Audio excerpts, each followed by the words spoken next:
Beginning with chapter 11 of Frankenstein, we get to hear the creature's tale. So, before this, in chapter 10, we saw a glimpse of the first conversation between Victor Frankenstein and the creature, which is his creation.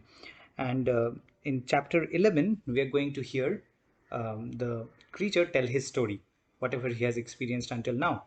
If you remember, in chapter 10, the creature had appealed or pleaded before Frankenstein to at least allow him to at least tell his tale, and before passing judgment, to listen to his story, and then after listening to his story, if he wished to condemn this wretched creature, then he can do so. So that is the kind of term which these two, creator and the created, they agreed on. And here we have uh, the creature finally telling his story. So let's look at chapter 11, and let's begin with the first excerpt. So remember that everything that begins from chapter 11, obviously it ends at a certain point, but definitely in chapter 11, everything you hear in the first person is being spoken by the creature to Victor Frankenstein. And that again is being narrated by Victor Frankenstein to Robert Walton, which again is being written by Robert Walton to his sister in a letter. And we are the surrogate for Robert Walton's sister. Nonetheless, let's get back to this chapter and start with the first excerpt. So the creature says, "It is with considerable difficulty that I remember the original era of my being. All the events of that period appear confused and indistinct. A strange multiplicity of sensations seized me, and I saw, felt, heard, and smelt at the same time. And it was, indeed, a long time before I learned to distinguish between the operations of my various senses." So the creature tells us, rather tells Frankenstein and us, since we are the readers, that his earliest memories are quite hazy. And you have to remember that even though the creature, once he was brought into life, he was a full sized human, rather, he was bigger than the average human. You have to remember the important distinction between the normal human birth as compared to the creature coming into life, because the creature is produced in a laboratory, right? And so at the moment of acquiring life, it may have, it may be 8 foot in height, it may be twice or 10 times as strong as anyone else. But remember, uh, in terms of its mind, the mind has just been born, right? So the body itself may be wholesome, but the mind itself of the creature had just come into being, and it was as blank as the mind of any other human child who was just born. So even though his body was fully formed, his mind was still at its infancy, right? So that's what I'm trying to say here. So he was a fully grown person when he came to life, but his mind was at its infancy. It was the same or similar as any other normal human child's mind would have been at the time of birth, which is a blank slate, or as John Locke famously called it, the tabula rasa, right? So tabula rasa basically means a blank slate, right? Or a camel eye. Many comparisons are possible, but John Locke was this thinker, social thinker, who was of the opinion that when a child is born, he does not he is not or she is not born with any acquired knowledge, right? So there is no innate knowledge. That was his theory. A contemporary psychoanalyst, psychologists may differ in opinion, but we know for a fact that the creature in Mary Shelley's Frankenstein, uh, at the time of coming into life, may have been a fully formed human in terms of its anatomy. So anatomically it was fully formed, but mentally it was no different from any other child who was just born. So this is a very important thing to understand. Otherwise, you won't be able to make sense of what he's saying here, because he says, "I saw, felt, heard, and smelt at the same time, and it was a long time before I learned to distinguish between the operations of my senses." Right? This actually kind of goes with modern psychology as well. if you are aware of the psychoanalyst Jacques Lacan, Lacan is he's of the opinion, or used to be of the opinion, that when a human is born, when a human child is born, he passes through many stages of development, and one of those stages is the stage called the mirror phase, right? And in this phase, the child is unable to distinguish itself from its mother, right? Something similar happens here. And the creature, again, remember, fully formed anatomically, is mentally at his infancy, and at this point, he is unable to distinguish his thoughts and feelings, right? So he has a very confused existence, and it is only after a long time, after a certain amount of time has passed, after he has dealt with these feelings and emotions all coming together, that he's able to separate one from the other. The next quote um, goes as follows: I was a poor, helpless, miserable wretch. I knew and could distinguish nothing, but feeling pain invade me on all sides, I sat down and wept. So once again, this is like any other newly born child, because this is almost common knowledge that when children are born, they cry, right? And so he says that I was poor, helpless, miserable, right? I did not know what was what. I did not know the difference between hearing and smelling and feeling and seeing. I could not make any differences between my sense organs, what I was sensing. But I was feeling pain and I automatically cried or wept, right? So remember, Mary Shelley is making a very important point here again and again, uh, telling her readers that, remember, this man is anatomically fully formed, but mentally, as I have been repeating several times, just a child, and he's having all the confusions that a child must be having at the moment of its birth. And again, like I said, that does go in tune with a lot of psychoanalytic theory, just like the one I mentioned by Jacques Lacan. Okay, moving on to the next one. He says, one day when I was oppressed by cold, I found a fire which had been left by some wandering beggars, and was overcome with delight at the warmth I experienced from it. In my joy, I thrust my hand into the live embers, but quickly drew it out again with a cry of pain. How strange, I thought, that the same cause could produce such opposite effects. So you see, uh, this is this chapter is very much dedicated to the early experiences of the Frankenstein's creature, right? Because remember, after he was created, his creator had fled. Now, seeing it from the creature's perspective, Frankenstein had fled, and like he said that he did not know what the distinction was between seeing and feeling and hearing, basically of all his senses. So we also know from Frankenstein's story that when he returned back to his apartment with Henry, the creature was gone. So, and this is what happens when he has elapsed. He's confused, he cries, and then in that state, one day he comes across this fire which someone had left on. And there he was delighted to feel the warmth of the live embers. But then again, since he did not know what his experience would be like if he touched them, he touched the fire and drew away in a cry of pain, right? And this is him learning to live, essentially learning to survive, learning to live. He says, I quickly collected some branches, but they were wet and would not burn. I was pained at this and sat still, watching the operation of the fire. The wet wood, which I had placed near the heat, dried and itself became inflamed. So you see, there isn't much to explain in this quote, but I'm sure you are able to understand and take away the point that this is a creature at its early stages of life, learning the skills of survival and learning to distinguish between his sense organs and trying to understand how the natural world works, how fire functions from a distance, or how fire functions when you touch it. So these are all his experiences we are getting to know here.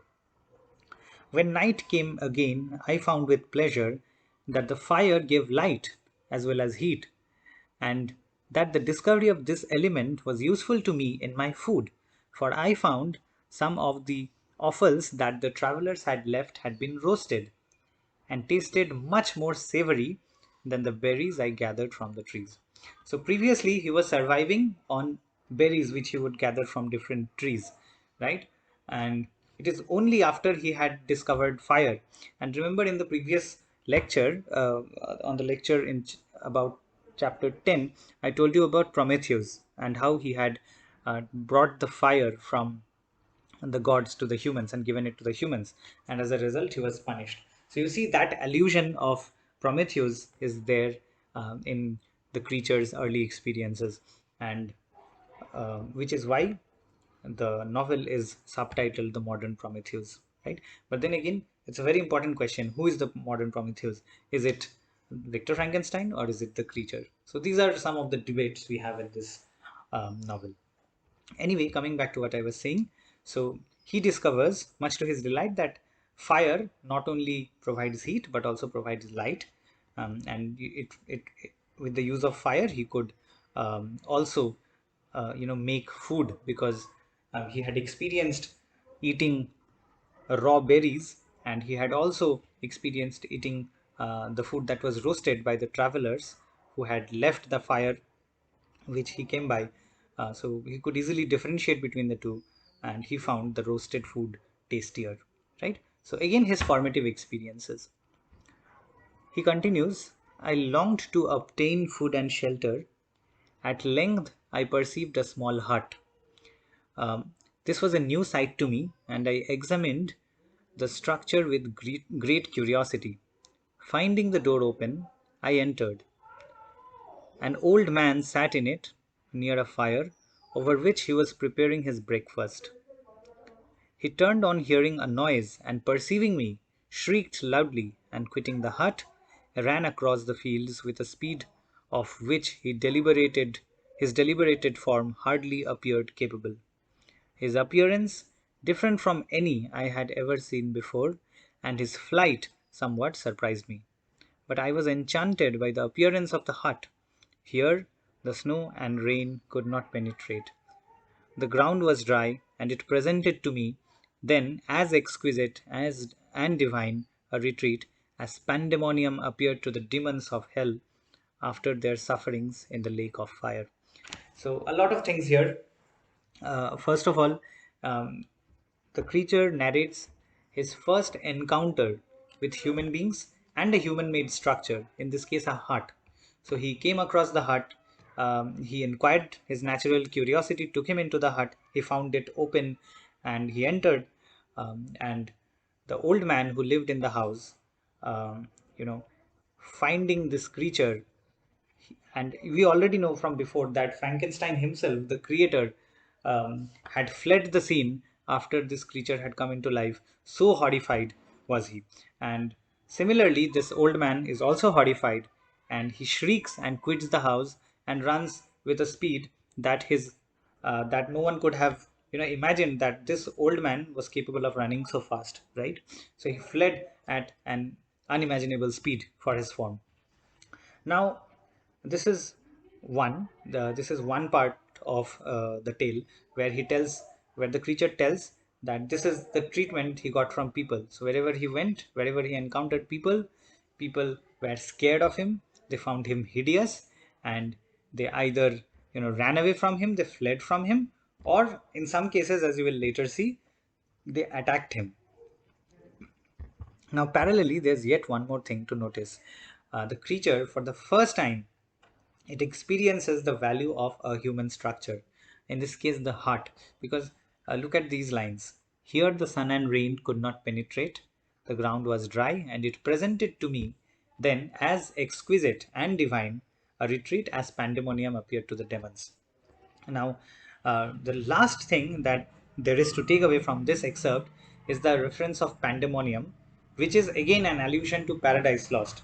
So, like I told you in the previous chapter's lecture, that you'll see that in his language there are indications of archaic phrasing. So he uses thy, thou, etc.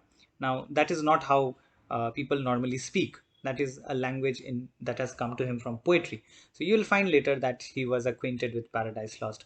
But then here that evidence becomes more and more prominent, because he refers to the pandemonium and he says that when I entered this hut where the snow and rain could not enter and the ground was dry, I was enchanted by it, and this reminded me, or rather, he realized later, this is in retrospect, surely, because when he has this experience, he has not read Paradise Lost. He will read it later.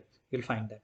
So he says in retrospect that this house felt like pandemonium to me, just as the rebel angels who had fallen into the lake of fire in hell. After escaping the lake of hell, they had entered into what is known as the pandemonium, and this heart felt similar to him, right? Because here the snow and rain could not enter, and he was safer from the dangers of nature, right? From the dangers that come with um, natural phenomena such as snowing or raining, etc., etc. Let's look at two more excerpts. He says, I had hardly placed my foot within the door.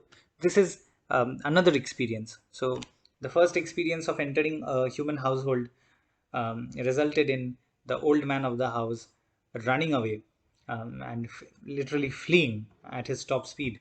And this experience, the one I'm going to read to you now, is the second such experience. So he says he had hardly placed his foot within the door before the children shrieked and one of the women fainted. The whole village was roused.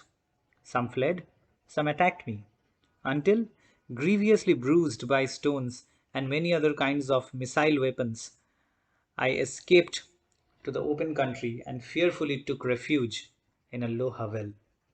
This hovel joined a cottage of a neat and pleasant appearance, but after my late dearly brought experience, I dared not enter it. So you can see he's having um, he's obviously confused.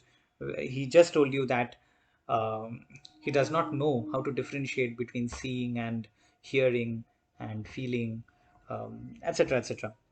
But slowly he is developing those senses, and slowly he is also drawing lessons from his experiences. So the second time he entered a human household, the experience was even more unpleasant, because the children of the house, they shrieked at his sight and one of the women fainted. But worse than that was the response of the villagers, because by the shrieking and surely the entire village was roused, as he says, and they attacked him, and he was quite injured. Note that at this point, he has not been violent towards anyone, right? Perhaps violence has not naturally come to him, right? So, no matter what the cause, he has not been violent even now, and rather he is grievously injured, and he has escaped to the open country, and then he found a hovel, and there he took refuge. Now, that hovel stood by a cottage, but because of his experiences, previous experiences of what happens when he enters a human household, he did not enter that house. So you see, he's constantly using his experiences to draw lessons and acting upon them. So this ends chapter 11. In chapter 12, you will see his experiences of living in this hovel beside the cottage, um, and what he experiences while being there, and how he also learns language. Because at this point in chapter 11, remember, he is narrating everything retroactively, right? He still doesn't know how to speak, he doesn't know how to read. All of that happens later, but many of the things begin with chapter 12. So this ends our um, lecture on chapter 11.